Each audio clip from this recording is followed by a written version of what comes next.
Hello दोस्तों, स्वागत है आप सभी का हमारे यूट्यूब चैनल भारतीय अकेडमी पर। दोस्तों, इस वीडियो में आज हम एक ब्लड का ही एक इम्पोर्टेंट टॉपिक ब्लड ग्रुप के ऊपर डिस्कस करेंगे, जिसके अंदर हम टाइप ऑफ ब्लड्स ग्रुप के कितने प्रकार होते हैं, antigen, antibody, RH factor, agglutination और एरिथ्रोब्लास्टोसिस, और मदर और फादर का ब्लड क्या होगा, जिससे उस होने वाली संतान है उसका ब्लड क्या होगा, उसके बारे में हम पूरा डिस्कस करेंगे। तो हम इस 5 पॉइंट का पूरा डिटेल से डिस्कस करेंगे इस वीडियो के अंदर। तो दोस्तों, जैसा कि आपको पता है, हमने पिछला वीडियो टाइप ऑफ ब्लड्स के ऊपर बात की थी, जिस पिछले वीडियो के अंदर जिसमें हमने फुल डिटेल में डिस्कस किया था आरबीसी, डब्ल्यूबीसी, प्लेटलेट्स, प्लाज्मा के बारे में, और पिछली परीक्षा में आए हुए क्वेश्चन को भी हमने डिस्कस किया था। अब उस वीडियो को आपने अभी तक नहीं देखा है तो उस वीडियो को जरूर देखिए, जिससे आपको ब्लड का जो टॉपिक है वो पूरी तरह से क्लियर हो जाएगा। उसके बाद ये ब्लड ग्रुप मैं पढ़ा ही रहा हूँ अभी, तो इसको पूरा क्लियर हो जाएगा। तो चलिए शुरू करते हैं। पहले आता है ब्लड की खोज किसने की थी। ब्लड की खोज की थी कार्ल लैंड स्टीनर ने 1900 ईस्वी के अंदर। कार्ल लैंड स्टीनर ब्लड की खोज की थी। इस खोज के कारण 1930 में कार्ल लैंड स्टीनर को नोबेल प्राइज़ मिला था। कार्ल लैंड स्टीनर ने जब ब्लड की खोज की, इसमें दो तरह का एंटीजन पाया, एंटीजन ए और एंटीजन बी। एंटीजन ए और एंटीजन बी, दो तरह का एंटीजन पाया। इसी के अनुसार दो तरह के एंटीबॉडीज़ भी इनको मिली, एंटीबॉडी ए और एंटीबॉडी बी।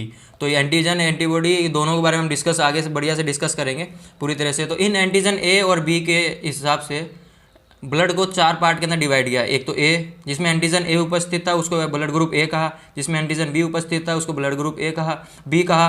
और जिसके अंदर दोनों उपस्थित है, एंटीजन ए और बी, तो उसको ब्लड ग्रुप ए बी कहा। और जिसमें कोई सा भी एंटीजन उपस्थित नहीं था उसको ब्लड ग्रुप ओ कहा। ठीक है, तो इसको इसके अनुसार 4 पार्ट के अंदर डिवाइड किया। ठीक है, चलिए देखते हैं नेक्स्ट। अब यहाँ पे एक पूरे इंडेक्स से बढ़िया समझिएगा। जैसे ब्लड ग्रुप ए, जिसका ब्लड ग्रुप ए है, उसमें एंटीजन कौन सा होगा, एंटीजन ए होगा। और एंटीबॉडी हमेशा अपोजिट होती है, एंटीजन के अपोजिट होती है हमेशा एंटीबॉडी। ये बात ध्यान रखना है अपने को कि एंटीजन के अपोजिट हमेशा एंटीबॉडी होती है। अगर इसमें एंटीजन ए है तो एंटीबॉडी कौन सी होगी, प्लाज्मा के अंदर एंटीबॉडी बी होगी। उसी तरह से ब्लड ग्रुप बी के अंदर एंटीजन क्या होगा, बी, और इसके अंदर एंटीबॉडी क्या होगी, एंटीबॉडी ए होगा। दोनों अपोजिट होगा इसका। अब ब्लड ग्रुप ए बी के अंदर मैंने बताया कि दोनों तरह के एंटीजन उपस्थित होते हैं। अब दोनों तरह के एंटीजन उपस्थित होंगे तो इसमें किसी प्रकार की एंटीबॉडीज नहीं पाई जाएगी, एंटीबॉडी कोई भी नहीं होगी। ठीक है। और ब्लड ग्रुप ओ के अंदर कोई सा भी एंटीजन नहीं होता है। अब एंटीजन होगा ही नहीं तो ब्लड ग्रुप, तो इसकी जो प्लाज्मा के अंदर एंटीबॉडीज़ है वो दोनों तरह की एंटीबॉडी पाई जाएगी आसानी से। तो अभी यहाँ पे देखेंगे, यहाँ पे कोई सा भी एंटीबॉडीज़ नहीं होने के कारण इसको हर कोई ब्लड दे सकता है। मतलब ये ए बी है जो सबसे ब्लड ले सकता है आसानी से। तो इस सबसे ब्लड लेने के कारण इसको हम यूनिवर्सल रिसेप्टर कहते हैं। ठीक है। और ओ है जो ओ के पास कोई सा भी एंटीजन नहीं होता है, एंटीजन कोई सा भी नहीं होता, लेकिन एंटीबॉडीज दोनों होती है। तो एंटीबॉडीज दोनों होने के कारण ये किसी से नहीं लेगा, ओनली ओ से ब्लड लेगा। लेकिन ये देगा किसको, सबको देगा, क्योंकि इसके अंदर एंटीजन है नहीं, इसलिए इसको हम यूनिवर्सल डोनर कहते हैं। इसको और बढ़िया डिस्कस आगे बढ़िया से इमेज से मैं बढ़िया समझाऊंगा, आगे तक देखना। अब जैसे मैंने बताया, एंटीजन ए होगा तो उसके अपोजिट होगा एंटीबॉडी बी, और एंटीजन बी होगा तो उसके अपोजिट होगा एंटीबॉडी ए। ठीक है। तो अब इसमें एक इंपॉर्टेंट टॉपिक और आता है, आरएच कारक। आरएच फैक्टर क्या आता है। इस आरएच फैक्टर के बाद मैं बढ़िया से अब आपको बताऊंगा उसके बारे में कि कौन सा पॉजिटिव नेगेटिव क्या होंगे, उसके बारे में हम बढ़िया से डिस्कस करेंगे। तो क्या होता है, 1940 के अंदर कार्ल लैंड स्टीनर और वीनर ने एक रिसस नाम के बंदर के ऊपर एक प्रयोग किया। उस प्रयोग के ऊपर उन्होंने एक नए प्रकार का एंटीजन की खोज की, और इस एंटीजन को उन्होंने आरएच एंटीजन और आरएच कारक नाम दिया। इसको आरएच फैक्टर भी कहते हैं। तो इन्होंने पाया कि यानी इसको आरएच फैक्टर को 2 टाइप में डिवाइड कर दिया। एक तो जिनमें आरएच फैक्टर उपस्थित था उसको तो कह दिया आरएच पॉजिटिव, और जिसमें आरएच फैक्टर उपस्थित नहीं था उसको कहा आरएच नेगेटिव। ठीक है। तो आरएच पॉजिटिव नेगेटिव ये 2 पार्ट में डिवाइड कर दिया इसको। अब यहाँ पे एक बात ध्यान रखना है कि जिसका ब्लड आरएच पॉजिटिव होता है उसको आरएच पॉजिटिव और आरएच नेगेटिव दोनों ब्लड दे सकते हैं। मतलब जिसका आरएच पॉजिटिव है उसको नेगेटिव और पॉजिटिव दोनों ब्लड दे सकते हैं। लेकिन जिसका आरएच नेगेटिव है उसको ओनली नेगेटिव वाला ही ब्लड देगा। ध्यान रखना, उसको ओनली नेगेटिव वाला ही ब्लड देगा। इसको देखिए, इस डायग्राम से बढ़िया डिस्कस समझते हैं। अब यहाँ पे समझते हैं कि कौन सा किसको ब्लड देता है, कौन किससे लेता है। ठीक है। जैसे मान लेते हैं किसी व्यक्ति का ब्लड ग्रुप ए पॉजिटिव है। ठीक है। तो ए पॉजिटिव है, तो मैंने बताया कि जिसका अब पॉजिटिव मतलब क्या है, मतलब इसमें आरएच फैक्टर उपस्थित है। ठीक है। तो आरएच फैक्टर उपस्थित होने के कारण अब इसमें कौन सा वाला आरएच फैक्टर उपस्थित है, पॉजिटिव वाला। ठीक है। पॉजिटिव वाला है तो ये किससे लेगा, नेगेटिव और पॉजिटिव दोनों से लेगा, आसानी से लेगा, दोनों से लेगा। ठीक है। तो मैंने बताया कि इसको ए तो देगा ही देगा, ए पॉजिटिव नेगेटिव दोनों देगा। और ओ क्या है, अपना ओ यूनिवर्सल डोनर है, डोनर तो ओ भी देगा, ओ पॉजिटिव ओ नेगेटिव दोनों इसको देंगे। ठीक है, समझ में आया। चलिए इस बी को देखिए, जैसे बी पॉजिटिव है तो बी पॉजिटिव आरएच फैक्टर उपस्थित है तो इसको पॉजिटिव नेगेटिव बी वाले तो देंगे, साथ में ओ वाले भी इसको ब्लड दे सकते हैं आसानी से। अब यहाँ बात करते हैं ए बी पॉजिटिव। अब ए बी पॉजिटिव में ए बी को कौन कौन देगा, इसमें ए बी के अंदर क्या उपस्थित नहीं है, इसके अंदर एंटीबॉडीज़ कोई सी नहीं है, तो एंटीबॉडीज कोई नहीं है, तो सब इसको आसानी से देंगे, तो इसको ए वाला भी देगा, ये पॉजिटिव नेगेटिव, बी वाले भी देंगे, दोनों पॉजिटिव नेगेटिव, ए बी वाले देंगे ही देंगे, और ओ जो यूनिवर्सल डोनर होने के कारण इसको आसानी से देगा। ठीक है, अब हम बात करते हैं ओ पॉजिटिव की।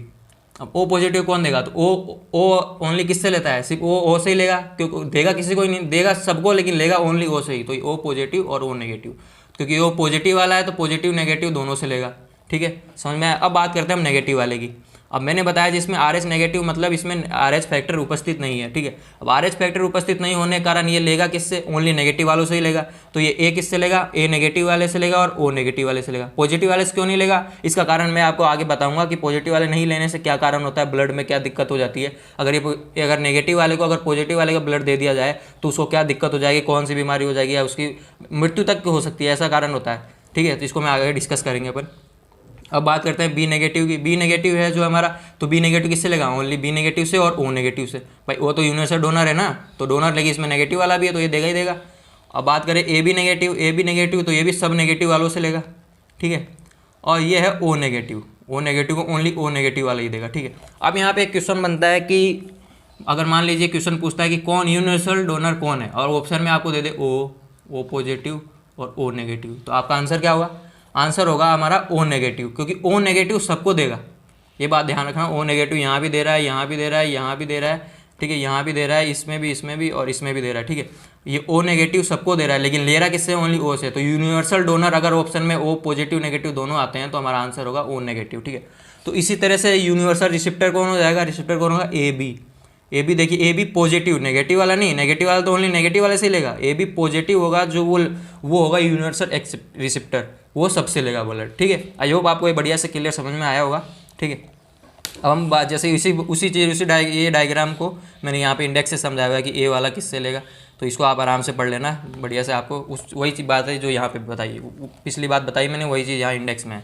ठीक है, अब देखते हैं एग्लूटिनेशन मैंने अभी बताया ना कि आर एच पॉजिटिव वाला है और आर एच नेगेटिव वाला है। ठीक है, तो अब आर एच नेगेटिव वाले, जैसे किसी व्यक्ति का blood group R H negative है, ठीक है, आर एच नेगेटिव, अब उसको किसी आर एच पॉजिटिव का ब्लड दिया जाता है, आर एच नेगेटिव वाले को अगर पॉजिटिव का ब्लड दिया जाता है। ठीक है, तो क्या होता है, जो पहली बार होता है ना, तो पहली बार तो नॉर्मल कोई दिक्कत नहीं होती है। ठीक है, रक्त का थक्का नहीं जमता है, लेकिन इसके प्लाज्मा में क्या होता है, एक एंटीबॉडीज़ बन जाती है, प्लाज्मा में एंटीबॉडीज़ बन जाती है। ठीक है, एंटीबॉडी बन जाती है। अब क्या होता है, जब दूसरी बार सेकंड टाइम में इसी आर एच नेगेटिव व्यक्ति को आर एच पॉजिटिव का ब्लड वापस चढ़ाया जाता है, तो उसके ब्लड के अंदर रक्त का थक्का जम जाता है, रक्त में थक्का जम जाता है। ठीक है, और थक्का जमने के कारण इसको, इसी क्रिया को क्या कहते हैं, अब एग्लूटिनेशन कहते हैं। इससे क्या होता है, व्यक्ति की मृत्यु भी हो सकती है। इसलिए मैंने बताया आपको, पॉजिटिव वाले को तो नेगेटिव और पॉजिटिव दोनों दे सकते हैं, लेकिन नेगेटिव वाले को ओनली नेगेटिव वाला ही दे सकता है। ठीक है, यही कारण है कि नेगेटिव वाले को नेगेटिव वाले ही देते हैं।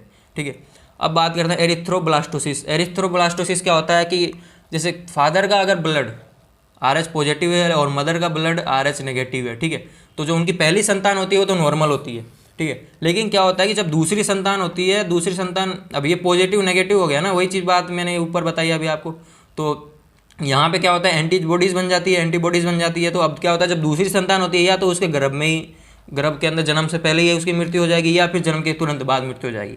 तो इसलिए इस कारण आर एच नेगेटिव जो माता होती है, उनको पहली संतान के बाद एक एंटी आर एच एंटीबॉडीज़ का इंजेक्शन दिया जाता है, इसके बचने के लिए। एरिथ्रोब्लास्टोसिस कहते हैं इसे। ठीक है, तो आई होप ये दोनों तो समझ में आ गया होगा आपको।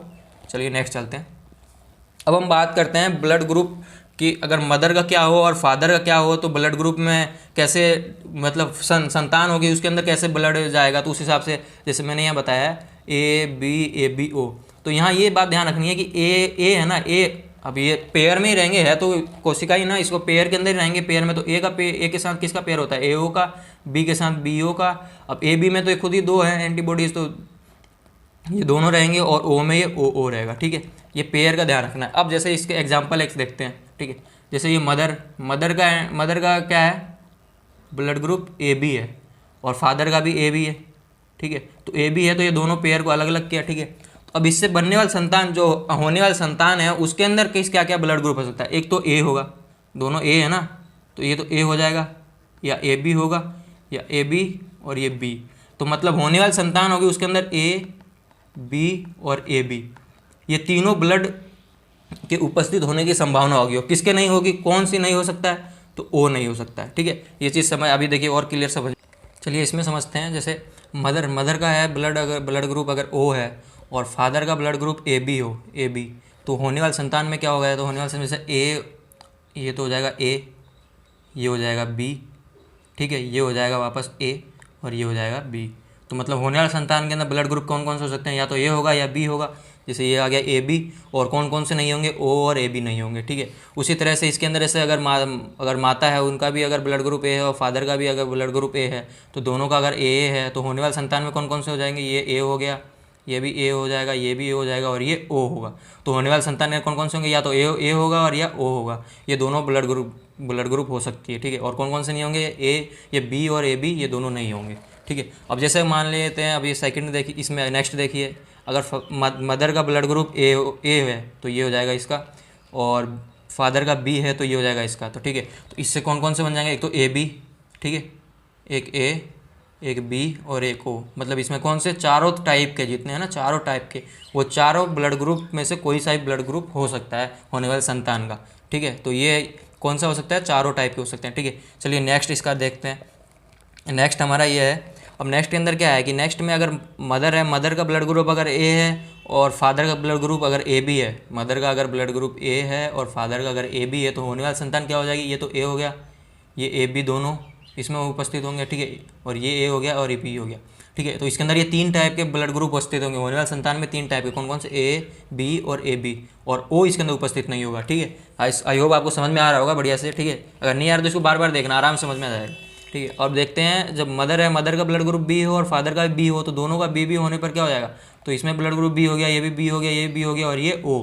तो होने वाले संतान में कौन कौन से हो जाएंगे, बी और ओ, बी और ओ, ये दोनों ब्लड ग्रुप होने के चांसेस मतलब होंगे ही होंगे, ये दो ही होंगे, इसके अलावा नहीं होगा, और ए बी तो हो ही नहीं सकता। ठीक है, अब जैसे नेक्स्ट देखते हैं, ये बी और ए बी, अगर मदर का हो जाएगा बी तो ए बी हो जाएगा। ठीक है, और फादर का ए बी है तो ये।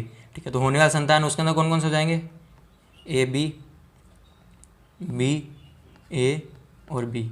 ठीक है, तो ए बी, बी और ए, ये तीनों ब्लड ग्रुप हो सकते हैं और ओ वाला नहीं होगा। ठीक है, आई होप आपको ये बढ़िया समझ में आया होगा कि हाँ कौन से वाले से, जैसे ओ ये दोनों, ये तो मदर का हो जाएगा, ये फादर का हो जाएगा, तो ये होने वाला संतान है, और ये जो नहीं होंगे उनके लिए ब्लड ग्रुप हो, कौन कौन से ब्लड ग्रुप नहीं होंगे। ठीक है, तो इस इंडेक्स से मैंने आपको बताया पूरा बढ़िया से कि कौन से क्या होता है। ठीक है, तो ये लेक्चर हमारा यही। तो थैंक यू दोस्तों, आई होप आपको हमारा वीडियो पसंद आया होगा। अगर आपको वीडियो पसंद आया है तो लाइक, कमेंट और शेयर करना ना भूलें। और अभी तक हमारे चैनल भारतीय एकेडमी को आपने सब्सक्राइब नहीं किया है तो सब्सक्राइब कीजिए और बेल आइकन को प्रेस ज़रूर कीजिएगा। ठीक है, और आप हमको फॉलो भी कर सकते हैं इंस्टाग्राम, फेसबुक और टेलीग्राम पर। और जो लेक्चर की PDF है आपको हमारे टेलीग्राम चैनल के ऊपर मिलेगी, जिसकी लिंक आपको डिस्क्रिप्शन के अंदर मिलेगा। और अभी तक आपने हमारा पिछला वीडियो नहीं देखा जो ब्लड के ऊपर हमने पूरा डिटेल से डिस्कस किया था, उस वीडियो को भी जरूर देखें, जिससे आपको ब्लड का जो टॉपिक है पूरा क्लियर हो जाएगा। तो ये ब्लड ग्रुप मेरे को लगता है आपको बढ़िया समझ में आया होगा। अगर नहीं आया तो आप थोड़ा थोड़ा धीरे धीरे रुक रुक के देखना, आराम से पूरा क्लियर हो जाएगा। ठीक है, तो थैंक यू।